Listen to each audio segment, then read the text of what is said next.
Ingreso a la sala Grau para pues exponer, para informar sobre el proyecto de mejoras para la seguridad energética del país y el desarrollo del gasoducto sur peruano. Un tema cuestionado también en esta comisión, Lavallato, que va a interrogar al exministro del expresidente Ollanta Humala.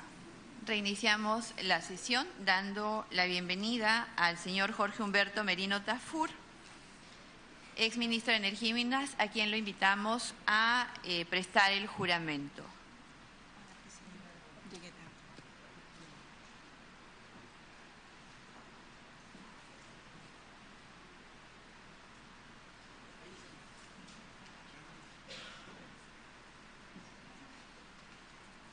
Bien, en estos momentos va a tomar juramento entonces con la presidenta. Ahí está.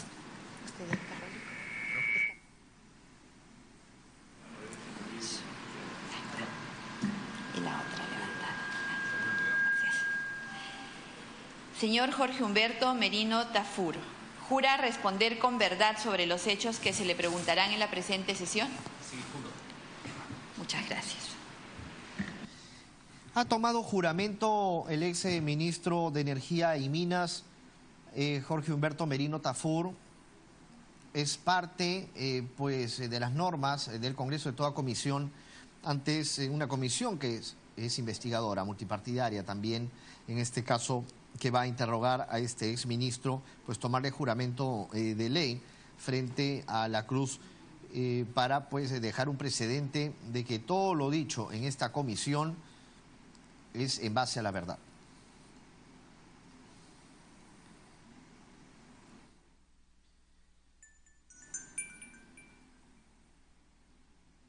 Ya se están coordinando entonces algunos puntos, así como también las preguntas que se les van a realizar para que luego responda el ex ministro, luego de este informe.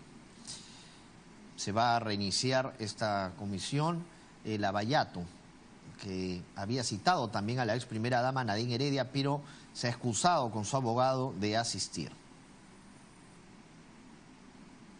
a esta comisión para responder sobre temas que tienen que ver con las presuntas coimas, dádivas de Odebrecht. Más conocida esta comisión como Lavallato, que está pues sesionando el día de hoy. Sin duda es muy importante resaltar también sobre cómo se ha avanzado en esta comisión en torno a los diversos temas, también en las investigaciones que se vienen desarrollando.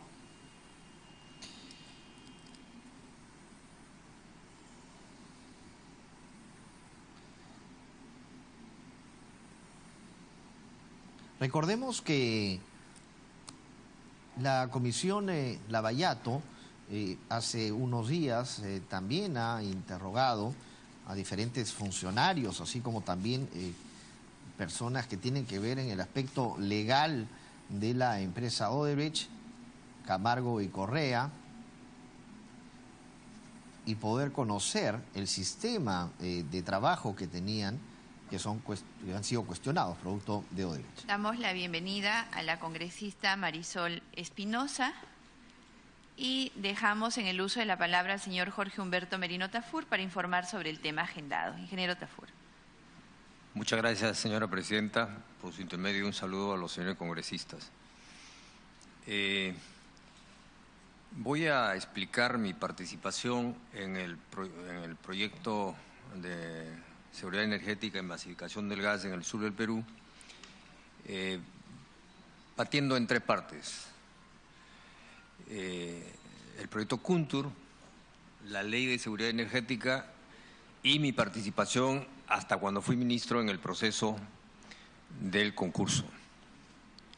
Antes de empezar, quisiera ser muy claro en el sentido de que yo fui invitado a ser ministro por el señor expresidente Ollanta Humala, a quien no conocía, y no he sido miembro del Partido Nacionalista, y más bien soy un funcionario del Estado. Toda mi carrera profesional ha sido en el Estado, y justamente mi experiencia ha sido en promoción de inversiones, básicamente en el sector minero y en el sector de hidroeléctrico.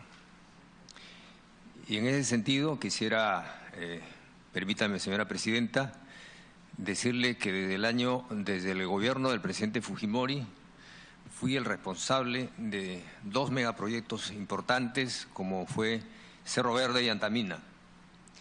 En el gobierno del presidente Paniagua fui el responsable del proyecto La Granja, un megaproyecto en Chota, en Cajamarca, y del sistema eléctrico de Centromín, básicamente incluyendo el proyecto Yuncán.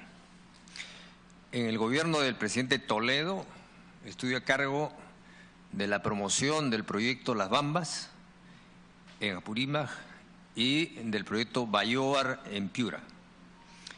Finalmente, en el gobierno del presidente Alan García estuve a cargo del proyecto de Michiquillay en Cajamarca y el proyecto Toromocho en Junín.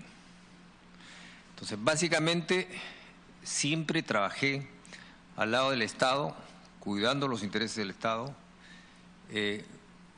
buscando la promoción de la inversión, haciendo participar al mercado, y eso fue la razón que por muchos gobiernos nunca hubo siquiera un activo de corrupción en los procesos mineros, que eran tan grandes y tan importantes como el proyecto del Gasoducto del Sur.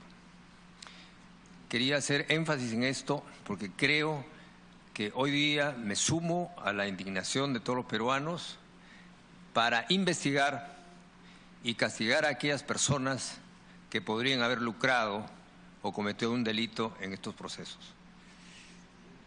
Dicho eso, llegando al gobierno, ya metido en el tema del sector, recibo 2 encargos iniciales del presidente Humala. El primer encargo fue lograr que el gas del lote 88 para el mercado interno, que tenía 2.5 TCF comprometidos como financiamiento para el mercado interno, que tenía 2.5 TCF comprometidos como financiamiento para la planta de exportación del lote 56, sea negociado con el consorcio Camisea para lograr finalmente que el consorcio libere este gas en favor del mercado local y obviamente para destinarlo al gasoducto del sur peruano. Esa labor la realicé conversando con cada uno de los miembros del consorcio Camisea. Yo no tenía experiencia en conocer a ninguna de estas empresas y fue muy grato meterme al mundo de hidrocarburos.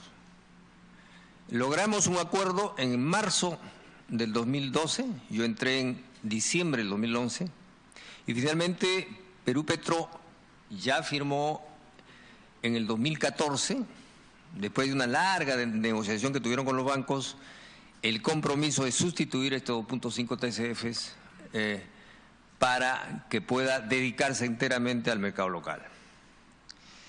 El segundo encargo que me dieron fue básicamente en el caso del sur, que ya había una decisión política tomada para llevar el gas lo antes posible al sur del Perú. Y en efecto, cuando yo entro al gobierno, se estaba ya discutiendo la probable participación del Estado en el contrato de parte, porque fue dado sin licitación pública, a la empresa Kuntur en el año 2008. Este es un tema crucial que yo quisiera que se entienda e informarle a la comisión y que todos los peruanos lo sepan. Este proyecto, en efecto, el proyecto Kuntur, que es una concesión de parte, y he repartido un resumen de los bullets más importantes de la cronología de este proyecto, fue suscrito el 10 de septiembre del año 2008. Y básicamente recordemos que en ese momento el lote 58 era de Petrobras, que lo tenía un contrato de exploración del año 2005. Kuntur, el ducto, plantea explotar este lote y además Braskem era la empresa que ya tenía experiencia en polos petroquímicos. Estaba construyendo uno en México, había otro en Estados Unidos y tenía polo petroquímico en Brasil. Esa fue la concepción inicial de esta concesión de parte del año 2008.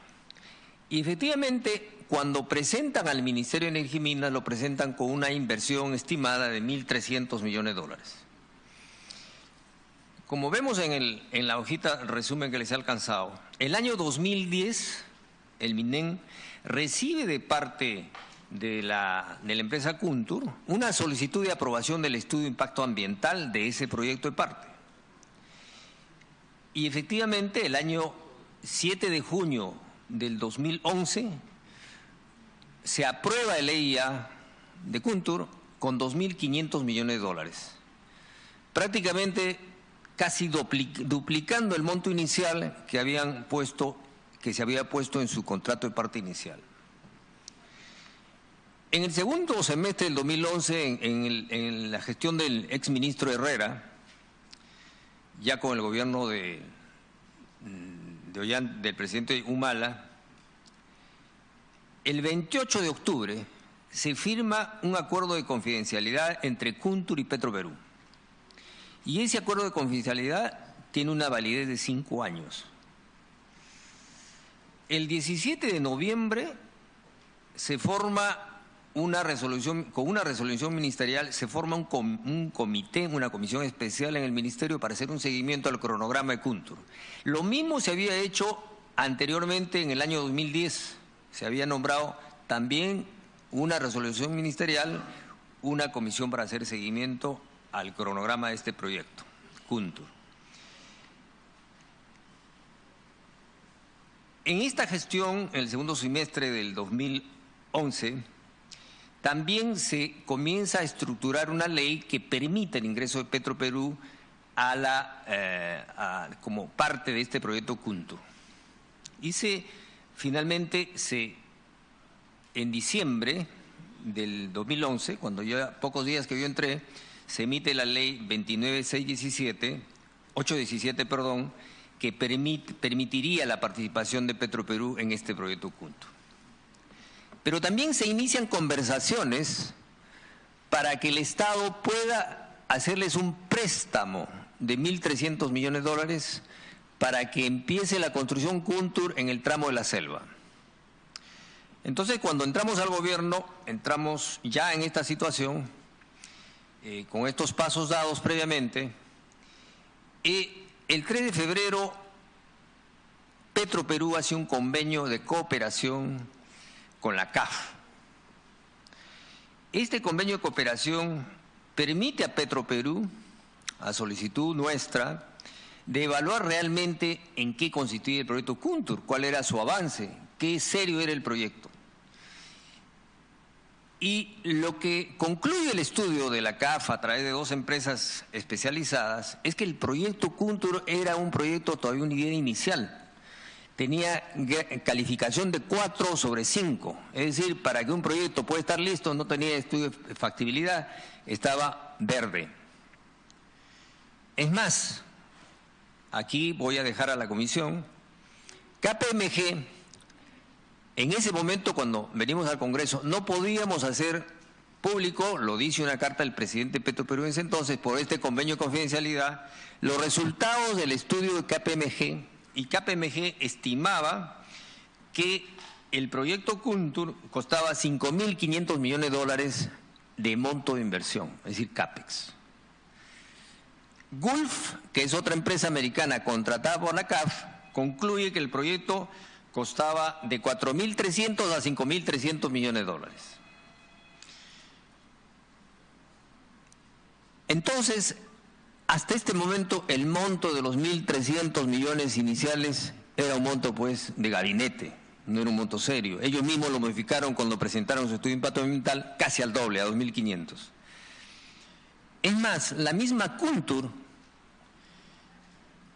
hace un ajuste de su costo de inversión en agosto del 2012 a 5.800 millones de dólares. Finalmente, quiero leer un párrafo de una carta que me envía la Kuntur cuando yo era ministro y que lo voy a dejar la carta aquí a la comisión,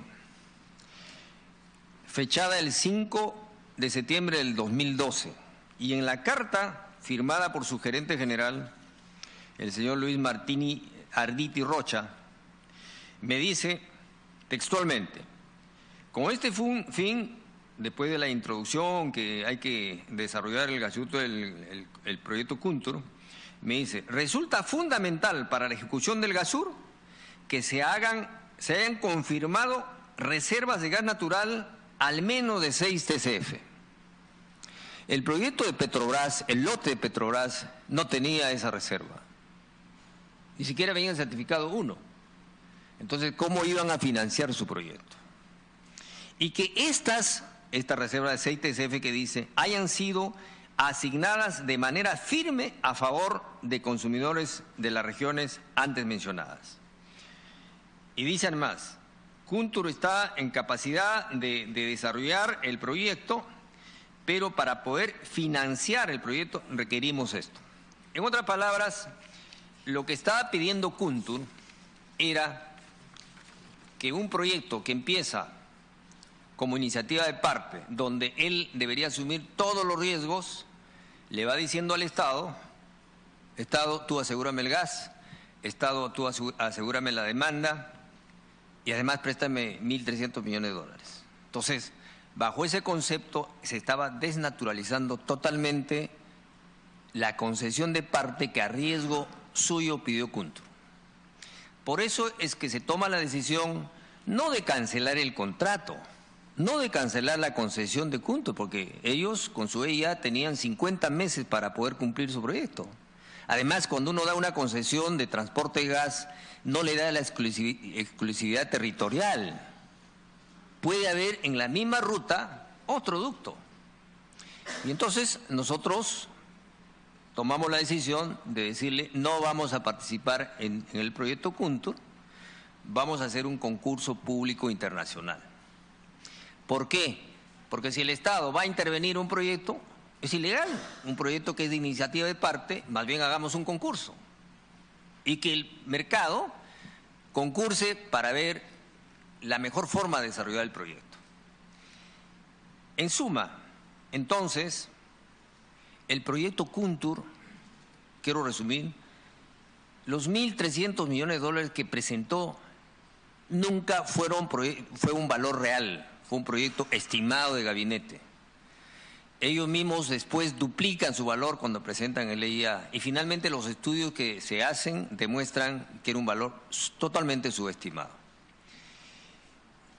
Eso es en cuanto al proyecto Kuntur. Voy a dejar todos los documentos que sustentan estos puntos que he explicado en este file, y más extenso lo voy a hacer ingresar por meses partes con las explicaciones del caso, de tal manera que la comisión pueda tener exacto conocimiento cómo nació el proyecto Kuntur, quiénes hicieron los estudios del proyecto Kuntur, cómo se llega a ese valor, y finalmente cómo nosotros, por lo menos, no podíamos permitir que el Estado entre a tomar riesgos que no le correspondían. Entonces, esa es la primera parte de lo que yo quería explicar, y muy brevemente ahora voy a explicar la segunda parte, que es cómo es que ante esta situación, y dada ya la decisión política que no venía del gobierno del presidente Humala, sino venía ya de muchos gobiernos anteriores, porque en realidad para el país es muy importante, y para la Macrosur es muy importante llevar el gas y hacer el desarrollo industrial en el sur. Entonces, en base a eso, el sector que yo en ese momento dirigía, comenzamos a mirar qué hacemos. Ya estábamos ya no vamos en Kuntur, vamos qué hacemos. Entonces, aquí permítame simplemente, muy brevemente, explicar la conceptualización de cómo como sector teníamos que dar una solución de planeamiento futuro energético al país. Y comenzamos a mirar lo que había pasado con Camisea 1. Y con Camisea 1, creo que no hay nadie que tenga duda que fue el proyecto histórico más importante energético del país. Nos cambió la matriz energética, permitió que el 40% de la generación de energía ahora se haga en Chilca, permitió tener tarifas competitivas, una matriz que en el fondo ha sido el gran motor con la apertura de los proyectos mineros grandes que empezaron en la década de los 90 y que nos han llevado realmente al crecimiento de los últimos años con todos los efectos positivos que ha habido. En este proyecto Camisea hay, por ejemplo, un cálculo que ha hecho Sinervin.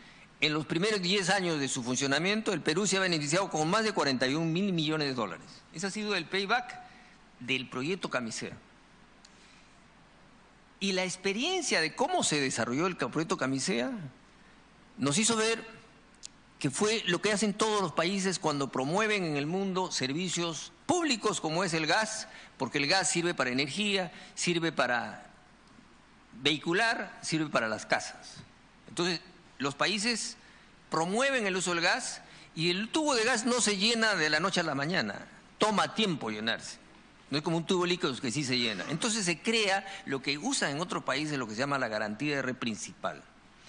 Y la garantía de red principal se aplica en Camisea con una ley y ese mismo concepto hace que todos los peruanos, desde el norte hasta el sur, que estamos usando la energía del sistema interconectado, hayamos dado esa garantía, que es una garantía transitoria hasta que se llene el tubo.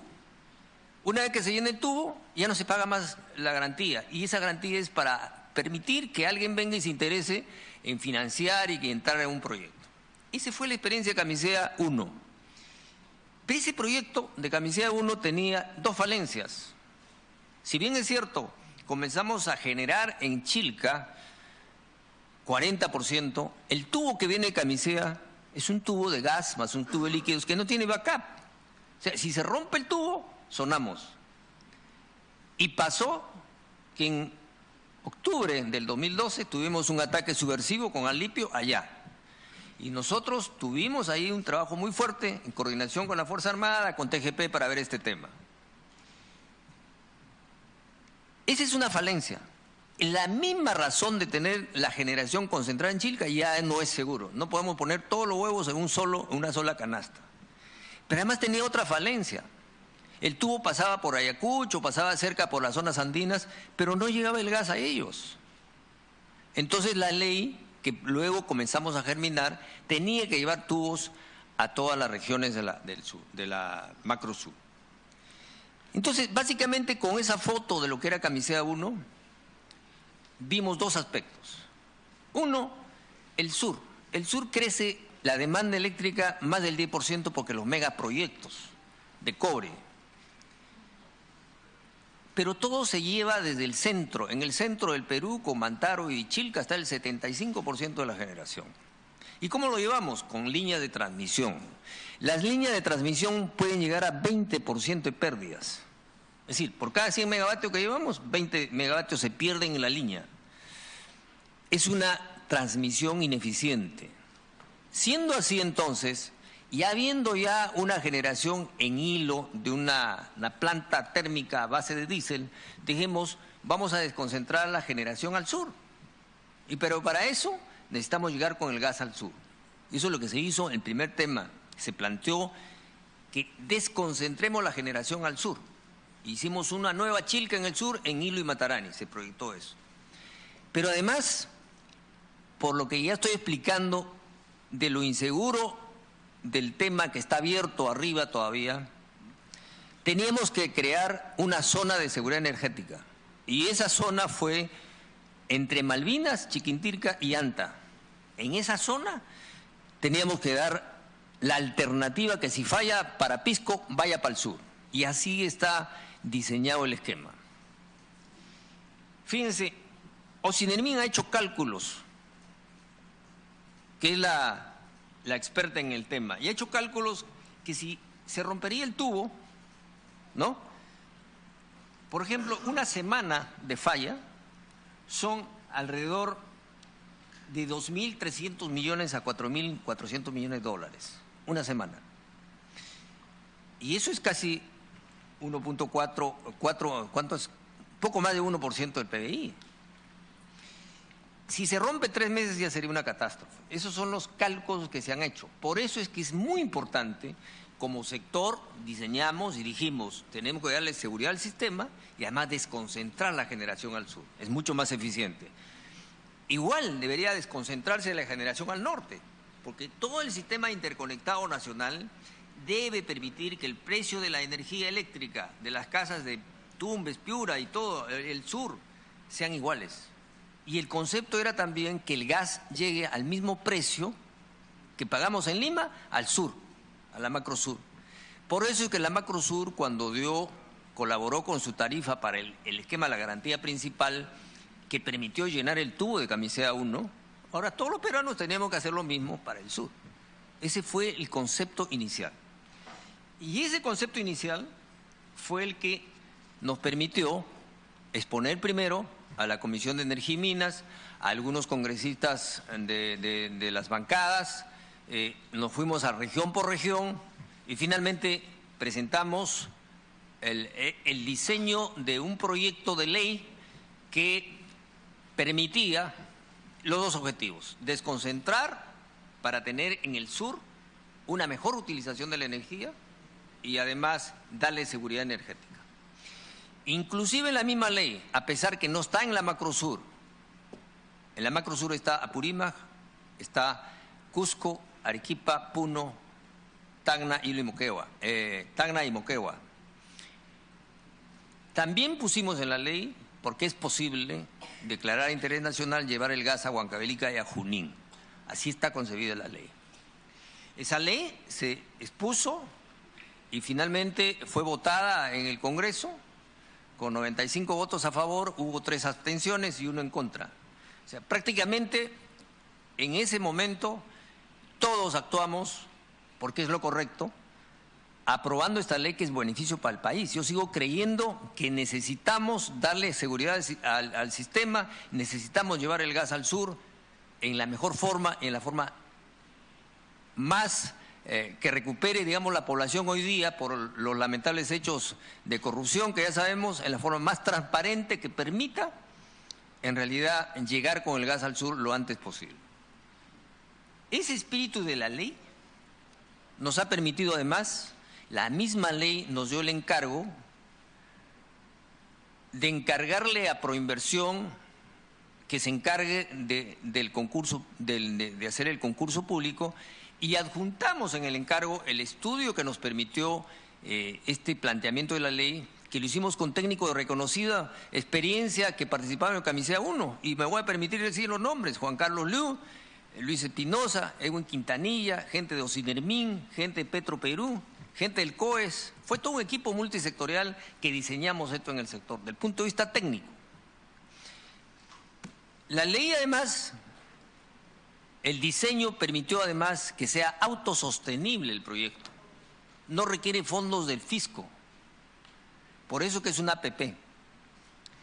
En paralelo, entonces, se diseña también el tema, cómo sería lo del nodo energético, que es un tema muy técnico, con las plantas en Hilo y Matarani.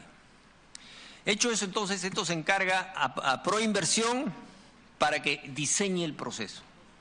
El primer paso, entonces, fue encargarle a Proinversión, y de ahí quiero explicar la tercera parte de mi gestión ya como ministro, miembro del Consejo Directivo mientras fui parte del gobierno.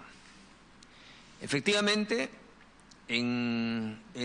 con sendas resoluciones supremas se aprueban los planes de promoción de ambos procesos, del nodo energético, que permitía desarrollar plantas de generación en el sur usando gas, y el gasoducto del sur.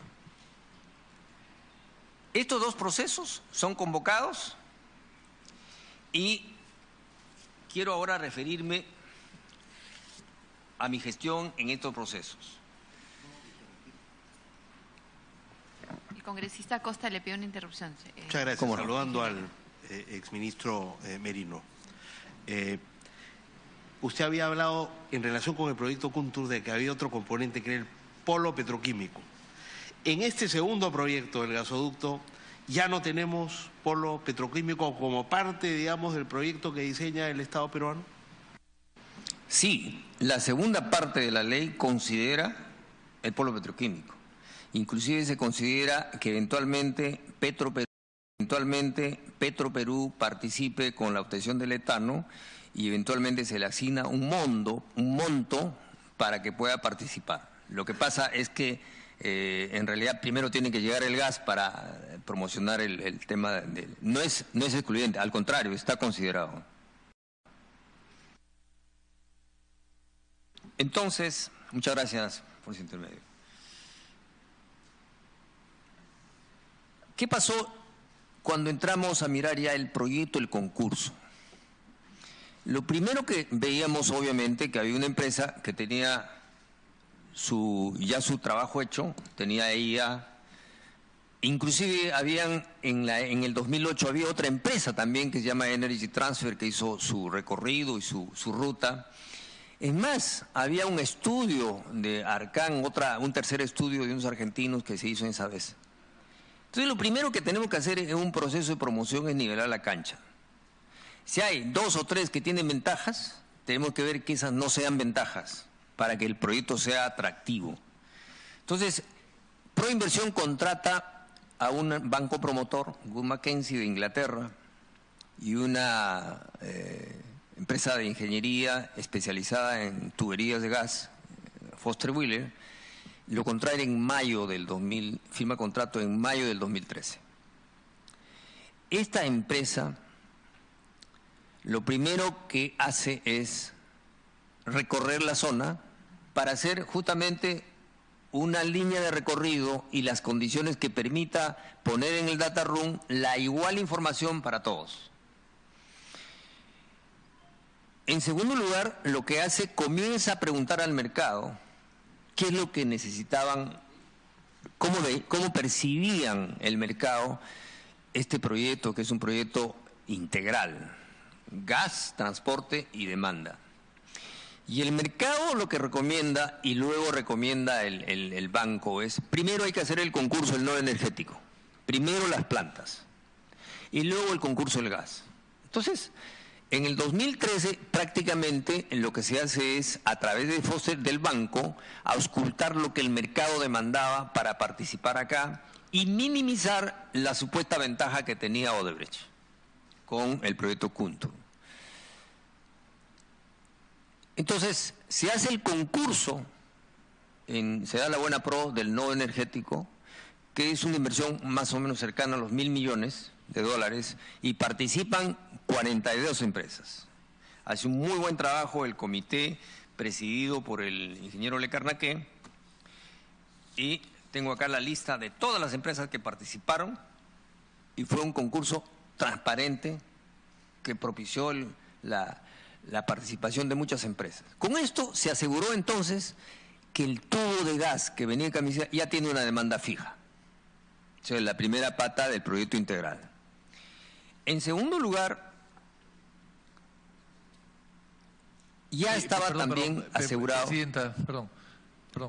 Entonces, ¿para qué los ingresos garantizados? Entonces, si tiene una demanda fija, que nos diga el señor Merino, porque veo que está contándonos una larga telenovela, que nos diga exactamente por qué entonces los ingresos tienen que estar garantizados por $912 millones al año por 30 años.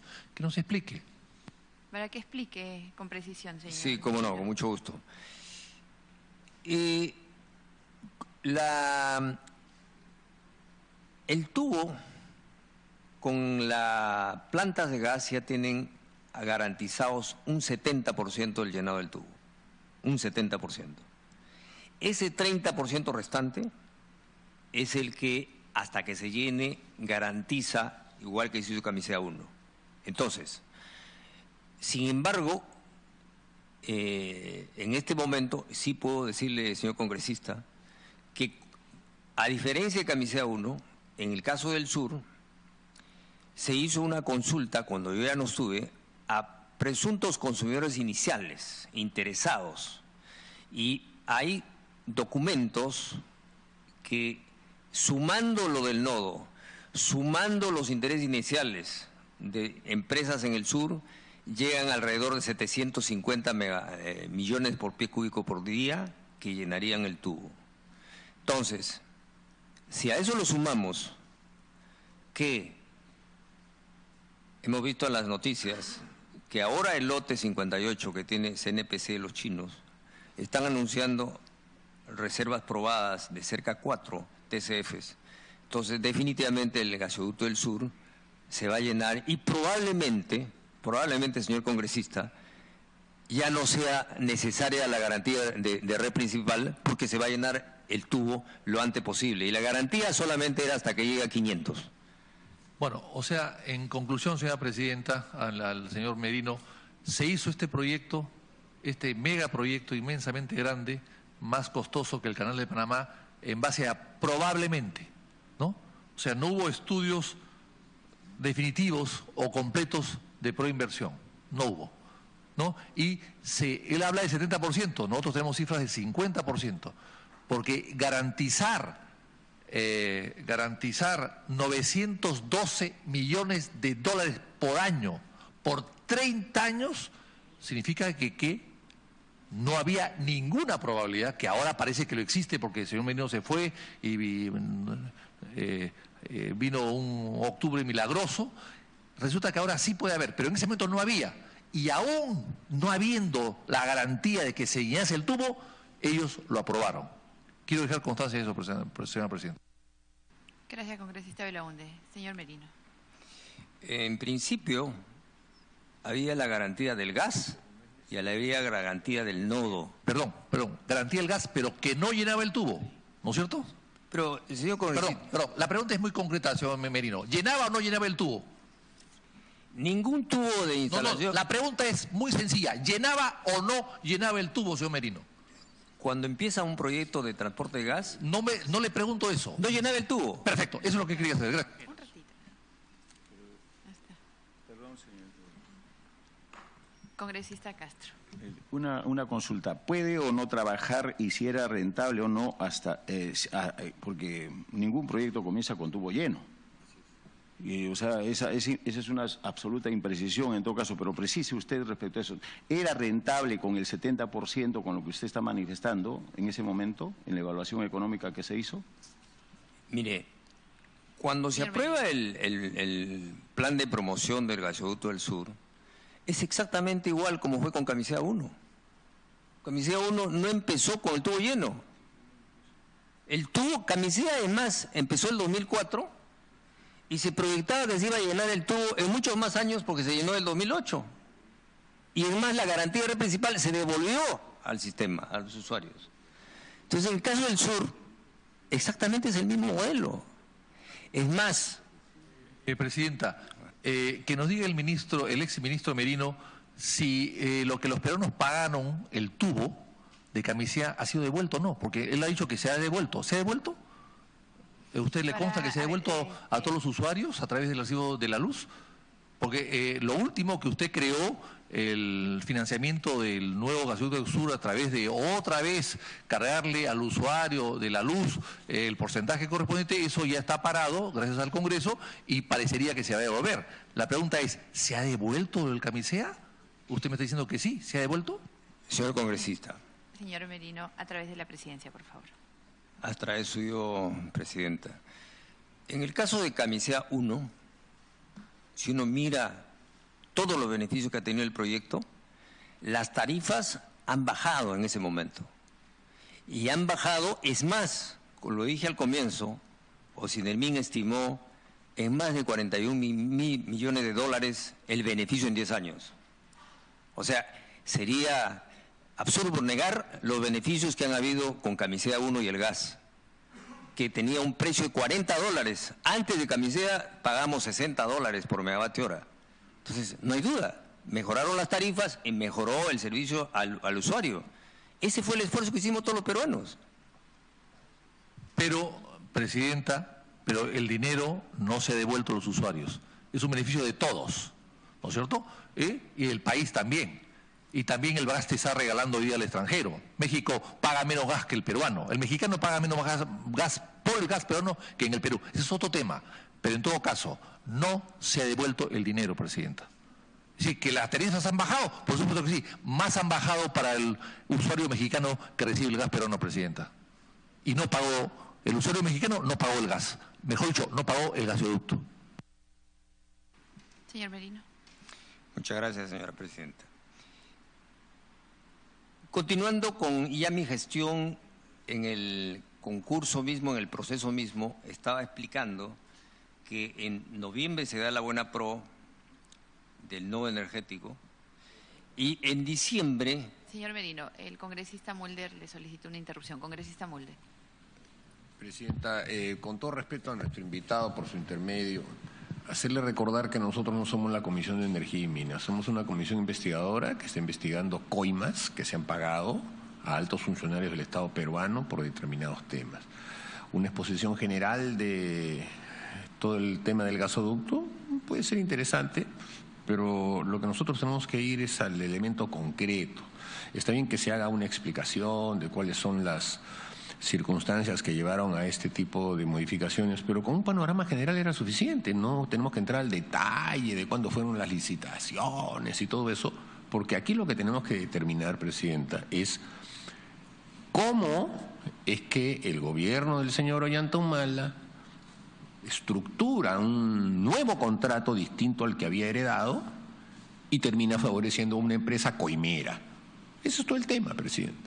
Entonces, el señor Merino, yo le pido, Presidenta, que usted le pida que sea mucho más concreto y que ya toda esta parte de cómo es el tema energético en nuestro país no nos la siga contando, porque no necesitamos escuchar eso. Lo que necesitamos escuchar es si conoció al señor Barata, si interactuó con la empresa Odebrecht, si en las conversaciones que se tuvo con la empresa Odebrecht se estructuraron las modalidades de este nuevo contrato del gasoducto. Bueno, ese tipo de cosas, Presidente.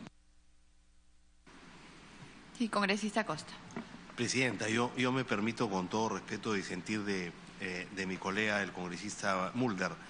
De todos los invitados que hemos tenido sobre este tema, ninguno nos ha hecho una exposición de conjunto como la que está en condiciones de hacer el exministro Merino. Me parece que es de utilidad tener el proceso de conjunto. De manera que, ok, si ha pasado mucho tiempo, entonces démosle 10 minutos para que termine, pero me parece de absoluta utilidad tener esta información de conjunto para ver dónde se han producido las irregularidades que podrían ser expresión de las coimas y los sobornos que son el objetivo de esta comisión. Pero para poder aproximarnos al fenómeno tenemos que conocer el proceso en el conjunto y, como digo, no lo habíamos tenido hasta ahora. A mí sí me parece de utilidad esta presentación que está haciendo el ministro Merino. Sí, congresista Mulder. Presidenta, yo saludo que el congresista Costa se sienta iluminado por las palabras del señor Merino, pero yo creo que los congresistas tenemos muchas otras fuentes de información. Hay sobrada información escrita, está el informe PARI y están por lo menos una decena de personas que han venido a hablarnos del mismo tema desde distintos ángulos. Ahora, si el congresista Gino Costa, en todo ese bagaje que hemos recibido, no pudo entender la lógica de estos esquemas, entonces, bueno, le podríamos alcanzar una ayuda a memoria. Pero, ¿cuál es el objeto de esta comisión? Analizar cada uno de los detalles de las necesidades energéticas del país o ir aterrizando sobre temas concretos. Me permito recordar, Presidenta, que el propio congresista Costa, en el momento en que usted hizo la estación de pedidos, le empezó a decir de que no aterrizábamos, que era necesario tener reuniones, que teníamos que concretar más. Hace casi 6 sesiones solamente estamos tratando un tema, un solo tema, y no avanzamos. ¿Por qué? Porque estamos permitiendo este tipo de intervenciones larguísimas, de exposiciones que se hacen ante auditorios especializados. Nosotros estamos trabajando aquí en temas de corrupción, Presidenta, y lo que necesitamos es que se aterrice directamente ese tipo de temas.